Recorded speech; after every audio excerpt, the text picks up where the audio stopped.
Assalamualaikum all. Hope so everyone is very good. This is Farah Iqbal and welcome to my YouTube channel Life Science Hub. इंशाल्लाह इस lecture series में हम बात करेंगे first year biology पे. As we know कि first year का new syllabus introduce हुआ है that is quite difficult and confusing. So that's why I decided to make it easier for you. But before starting, go and do subscribe so that you will never miss my upcoming videos. So let's take a start. Okay, our very first chapter is biodiversity and classification. ठीक है, हमारा जो first chapter आ रहा है वो है biodiversity and classification. If you talk about कि हम इस चैप्टर में पढ़ेंगे क्या, so as its name suggested here bio. The word bio means life. हम इसमें बात करेंगे ज़िंदगी के बारे में कि ज़मीन पे ज़िंदगी की डिस्ट्रीब्यूशन कैसे हो रही है, कौन से इन्वायरमेंट में कौन कौन से एनिमल्स सर्वाइव कर रहे हैं, और फिर साइंटिस्ट ने इनकी क्लासिफिकेशन की हुई है, किस तरह क्लासीफाई किया हुआ है, किन बेसिस पे क्लासीफाई किया है. हम इंशाल्लाह इस चैप्टर में ये सारी चीज़ें कवर करेंगे. ठीक है, so firstly let's take a glance at biodiversity. What the biodiversity is the number of types of organisms present at a place at a particular time is called biodiversity. कि एक खास मिकदार में जो ऑर्गेनिजम्स एक जगह पे मौजूद हैं उसको हम क्या कहने हैं, biodiversity. And that environment it could be a marine environment, it could be a land ecosystem, it could be a desert ecosystem, it could be anything. हम किसी भी एनवायरनमेंट के बारे में बात कर सकते हैं जब हम बात कर रहे हैं बायोडाइवर्सिटी की.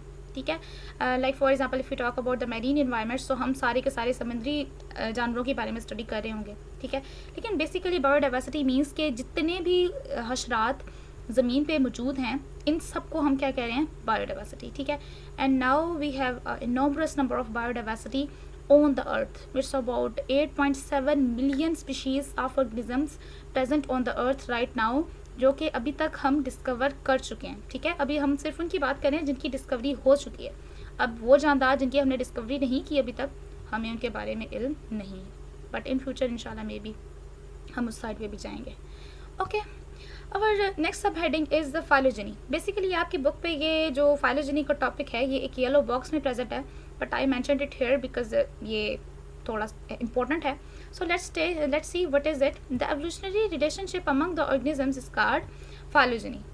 कि जो तमाम जानदार मौजूद हैं आज हमें अपनी असल हालत में नज़र आ रहे हैं, ये इनकी एवोल्यूशन कैसे हुई. एवोल्यूशन मीन्स कि with in a passage of time इनके दरमियान इनके ऊपर जो चेंजेस हुए उनकी बुना पे आज जो स्पीशीज़ हमें नज़र आती हैं ये इस हालत में मौजूद किस तरह है. So this is what we say evolution, phylogeny. So over next sub heading is phylogeny.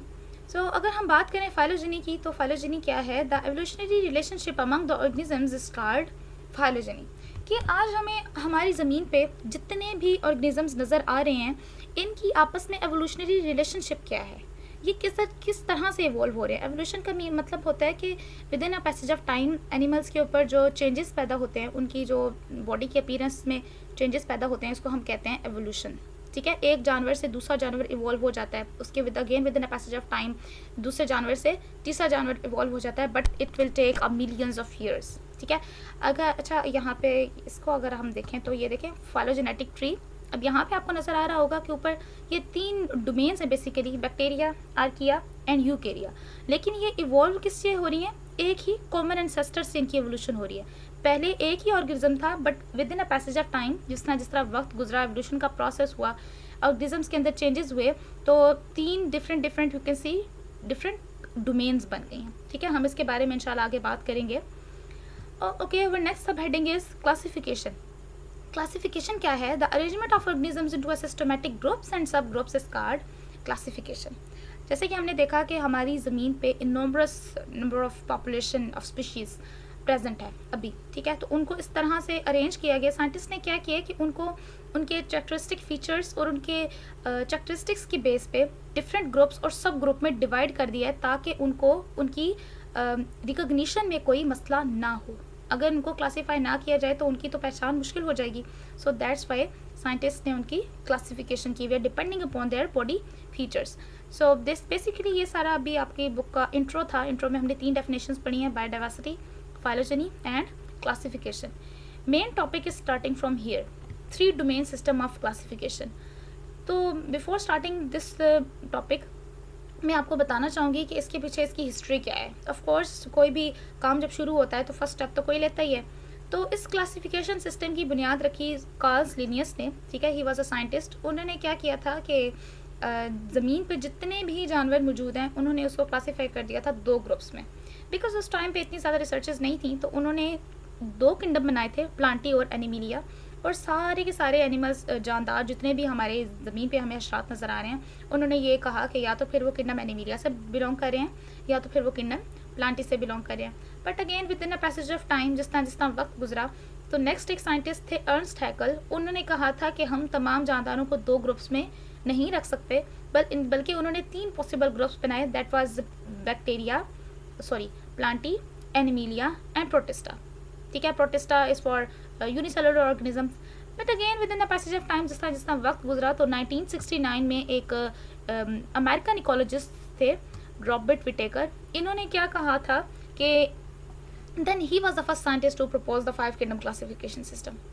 ठीक है, इन्होंने क्या कहा था, according to 5 kingdom classification system he proposed by American ecologist Robert Whittaker in 1969, all organisms are divided into 5 kingdoms.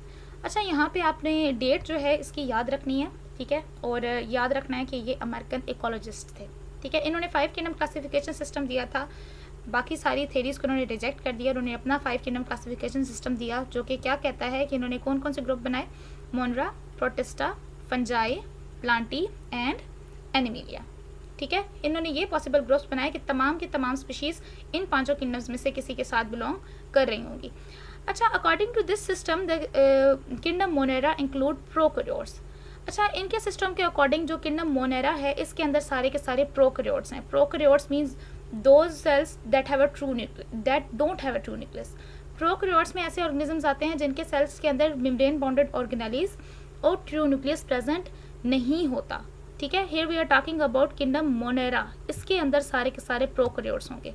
बल्कि बाकी जो चारों हैं, protista, fungi, Plantae and Animalia, ये चारों के चारों हैं, इनके अंदर आ रहे हैं सारे eukaryotic organisms. Got my point? Kingdom Monera के अंदर आ रहे हैं सारे प्रोकैरियोट्स जिनके पास ट्रू न्यूक्लियस और मेम्ब्रेन बाउंडेड ऑर्गेनेलिज प्रेजेंट नहीं है। ठीक है, और बाकी चारों किंगडम आ रहे हैं, उनके अंदर आ रहे हैं यूकैरियोट्स जिनके पास मेम्ब्रेन बाउंडेड ऑर्गेनेलिज और ट्रू न्यूक्लियस प्रेजेंट होता है। ठीक है, तो इसके यहाँ तक इनका था रॉबर्ट विटेकर का। और next sub heading is Carl Woese. अब again within a passage of time 1990 में कार्ल वुस जो थे एक अमेरिकन माइक्रोबायोलॉजिस्ट थे।